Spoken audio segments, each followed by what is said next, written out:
రోజు మనం good morning చెప్పుకుంటున్నాం. ఈరోజు ఏపీ టుడే నుంచి తెలుగు తమ్ముళ్లకు తెలుగు చెల్లెమ్మలకు గుడ్ మార్నింగ్ చెప్దాం. ఎందుకంటే వాళ్ళు నిన్న డక్కన్ క్రానికల్ ఆఫీస్ మీద దాడికి వెళ్ళారు. డక్కన్ క్రానికల్ ఏదో తప్పుడు కథనం ఇచ్చిందంట, దాని మీద దాడి చేయడానికి వెళ్ళారు. సరే, అక్కడ ఉండేటటువంటి ఆఫీసు సిబ్బంది ఉంటారు కాబట్టి లోపలికి వెళ్ళలేకపోయారు. లోపలికి వెళ్ళి కంప్యూటర్లని విలువైనటువంటి వస్తువులను ధ్వంసం చేయాలనేటువంటి ప్రణాళికతో అక్కడికి వెళ్ళారు. అయితే వాళ్ళు గట్టిగా అక్కడ ఉండేటటువంటి సిబ్బంది ప్రతిఘటించడం వల్ల బయట ఉన్నటువంటి డక్కన్ క్రానికల్ బోర్డుని దగ్ధం చేసి కసి తీర్చుకొని బయటకు వచ్చారు. సరే, దీనికి వాళ్ళు చెప్పే కారణం ఏంటంటే విశాఖ స్టీల్ ప్లాంట్ ప్రైవేటీకరణ జరిగిపోబోతా ఉంది, దానికి చంద్రబాబు నాయుడు గారు కూడా అనుమతించారు అని వార్త వాళ్ళు రాశారని. మరి అంతకుముందు అదే వార్తని మరొక జాతీయ పత్రిక కూడా రాసింది. వీళ్ళకేమీ అనిపించలా. ఇక్కడ ఏంటంటే డక్కన్ క్రానికల్ కానీ, సాక్షి కానివ్వండి, ఇలా కొన్ని మీడియా సంస్థలు 10 టీవీ కానివ్వండి, మరి ఎన్టీవీ కానివ్వండి, TV9 కానివ్వండి, వాళ్ళని అనుసరించట్లేదని, వాళ్ళకి వ్యతిరేకంగా పోతున్నాయని వాటి మీద బ్లూ మీడియా అని ఒక ముద్ర వేసి నిష్పక్షపాతంగా ఉండటమే అవి చేసుకున్నటువంటి పాపం. దాని మీద వీళ్ళు దాడి చేయడానికి వెళ్ళారు. సరే, మీకు అనుకూలంగా ఉండి మీకు అనుకూలంగా వార్తలు రాసే పత్రికల్ని మీరు ఉండనిస్తారా? మిగతా వాళ్ళని మీరు ఉండనీయరా? మీకోసం పోరాడి మిమ్మల్ని అధికారం తీసుకురావడానికి నిత్యం అబద్ధాలు చెప్పి రాసినటువంటి ఆంధ్రజ్యోతి ఈ నిన్నటి ఆదివారం ఎడిషన్ లో విపరీతంగా మీ మీద విమర్శలు చేశారు. దాని మీద తర్వాత వద్దాం. ఈ అంశంలో ముందు స్పందించాల్సింది ఎవరు? ఎక్కడికి వెళ్ళదు, విశాఖ ప్రైవేటీకరణ జరగదు అని చెప్పాల్సింది ఎవరు? నన్నొక్కడని ఎమ్మెల్యేగా గాజువాకలో గెలిపించినా గానీ విశాఖ ప్రైవేటీకరణ ఆపగలిగేవాడిని అని చెప్పినటువంటి పవన్ కళ్యాణ్ చెప్పాలి, లేదా ముఖ్యమంత్రిగా బాధ్యతలు స్వీకరించినటువంటి చంద్రబాబు నాయుడు గారు నాడు ప్రతిపక్షంలో ఉండి అప్పటి ముఖ్యమంత్రి జగన్మోహన్ రెడ్డి గారు ఏం చేస్తున్నావు, నువ్వు పోతా ఉన్నదాన్ని ఆపలేకపోయావు అని చెప్పేసి ప్రశ్నించినటువంటి చంద్రబాబు నాయుడు గారు చెప్పాలి.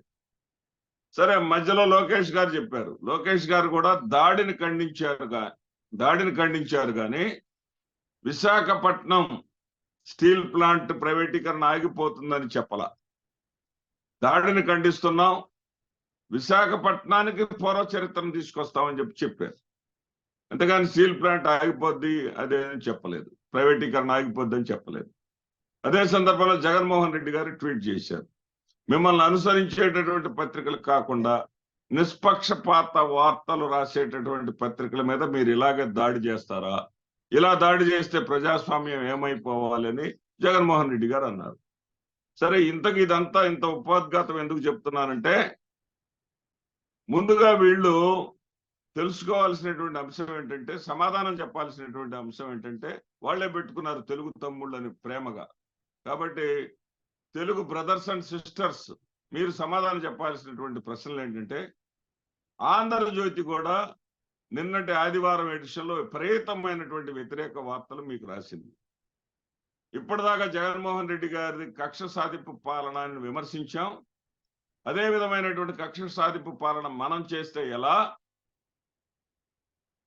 జగన్మోహన్ రెడ్డి గారిని మించిన కక్ష సాధింపు పరిపాలన చేస్తా ఉన్నారు.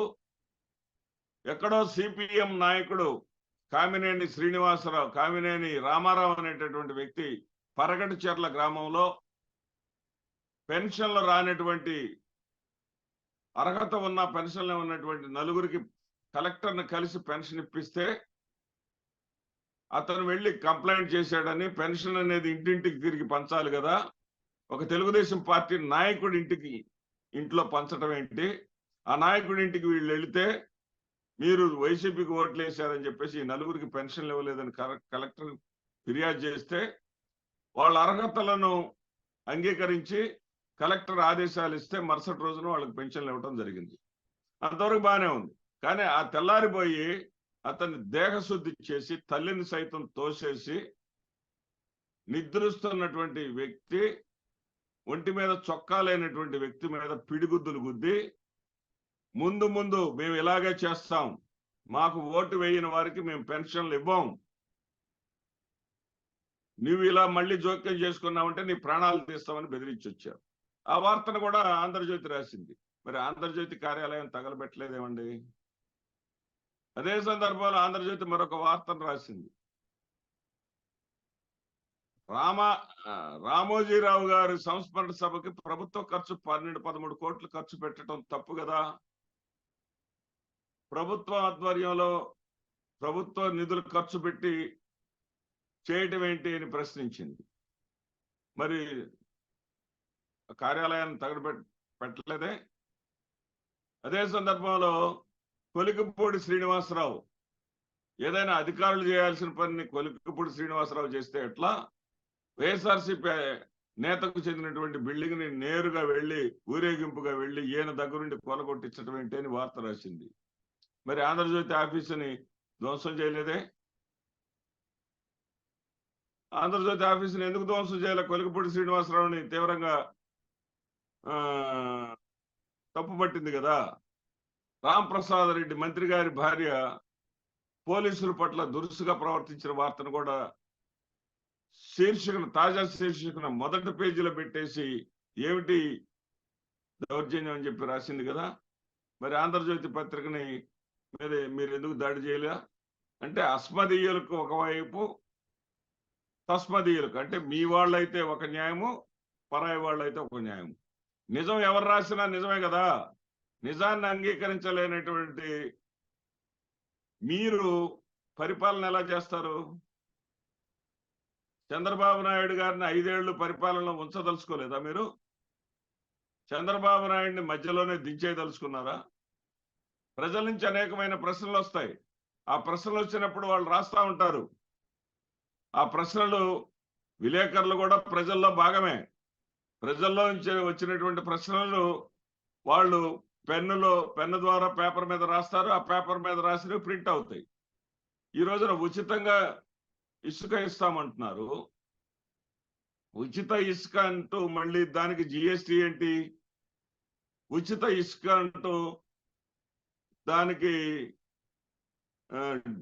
డిఎంఎఫ్ ఏంటి? అంటే డిఎంఎఫ్ అంటే district mineral fund. District mineral fund వసూలు చేసే కాడికి అది ఉచిత ఇసుక ఎలా అవుతుంది?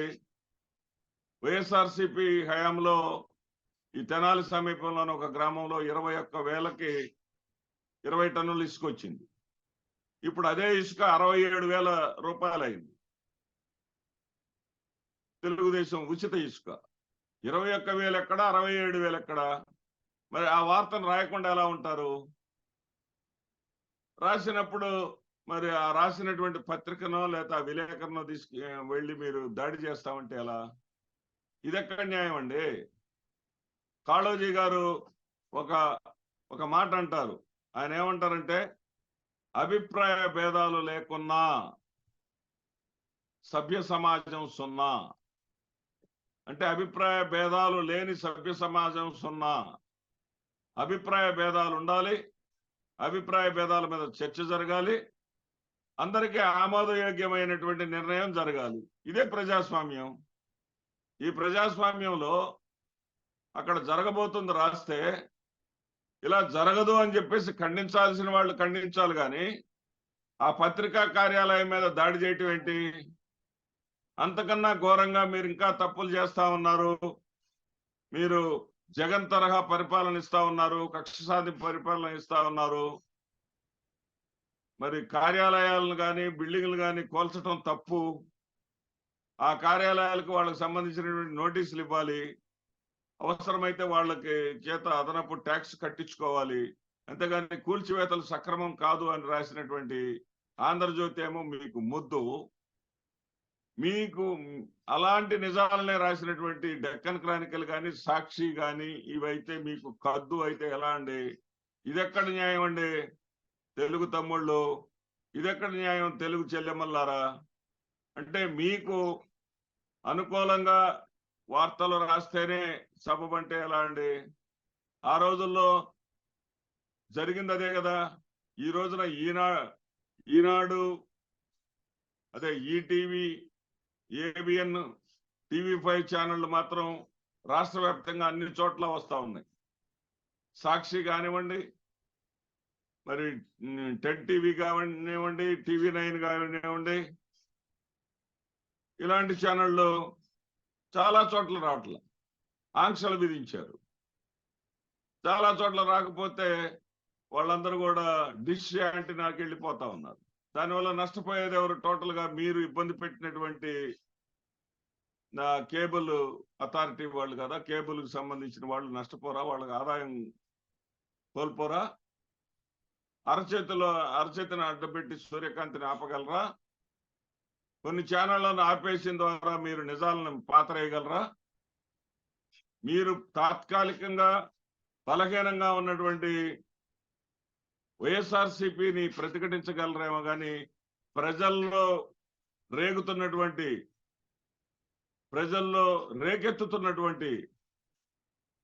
అసమ్మతిని మాత్రం మీరు చల్లార్చలేరు. ప్రజల్లో ఇప్పటికే అసమ్మతి ఉంది. బళ్ళు తెరిచారు, అమ్మఒడి ఏమైంది?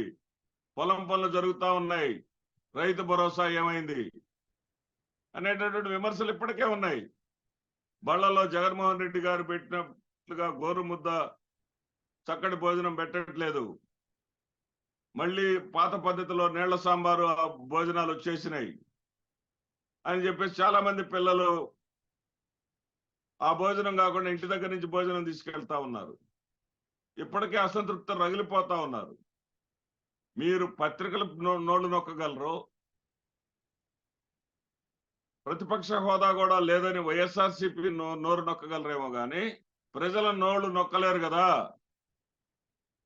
వైఎస్ఆర్సీపీ కూడా గతంలో 23 స్థానాలకే పరిమితమైనటువంటి తెలుగుదేశం పార్టీ ఇంకా కోలుకోలేదులేనే ఒక దురహంకార పూరితమైనటువంటి పరిపాలన చేయబట్టే కదా తెలుగుదేశం పార్టీని పక్కన పెట్టి మీకు అధికారం ఇచ్చింది. వైఎస్ఆర్సీపీని పక్కన పెట్టి తెలుగుదేశం కూటమికి అధికారం ఇచ్చింది. ఈ రోజున ప్రతిపక్ష స్థానం కూడా లేనటువంటి జగన్మోహన్ రెడ్డి గారికి రేపు అధికారం ఇస్తారు, ఇందులో డౌటే లేదు. ఎందుకంటే ప్రతిపక్ష స్థానం రానటువంటి డిఎంకే కరుణానిధి, ప్రతిపక్ష హోదా రానటువంటి డిఎంకే కరుణానిధి అధికారాన్ని పొందాడు. ప్రతిపక్ష హోదా రానటువంటి ఏఐడిఎంకే జయలలిత అధికారాన్ని పొందింది. ఇది చరిత్ర చెప్పేటటువంటి సత్యం. ఇక్కడ ప్రతిపక్ష హోదా రానటువంటి జగన్మోహన్ రెడ్డి గారు కూడా రేపు అధికారాన్ని పొందుతారు. ఎందుకంటే అధికారం అనేది ప్రజలు ఇచ్చేది. అధికారం అనేది లేదా నాయకత్వం అనేది సాధించుకునేది. ఖచ్చితంగా సాధించుకునేటటువంటి లక్షణాలు జగన్మోహన్ రెడ్డి గారి దగ్గర ఉన్నాయి. ఆయన సాధించుకుంటాడు. ఆయన మడమ తిప్పని పోరాటం చేసేటటువంటి గుణాలు ఆయన కాడున్నాయి. ఎన్ని ఇబ్బందులు పెట్టినా ఏం చేసినా సరే ప్రజల మధ్య ఉండగలిగేటటువంటి ధైర్య సాహసాలు అతని దగ్గర ఉన్నాయి.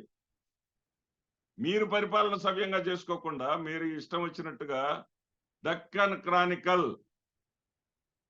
పత్రికను మీద దాడి చేయటాన్ని లోకేష్ ఖండించటం కాదు. మీరు మీ కార్యకర్తలను అదుపులో పెట్టుకోండి. కూటమి ప్రభుత్వ నేతల్లారా, ఇది ప్రజల తరపు నుంచి వస్తున్నటువంటి హెచ్చరికగా మీరు భావించండి.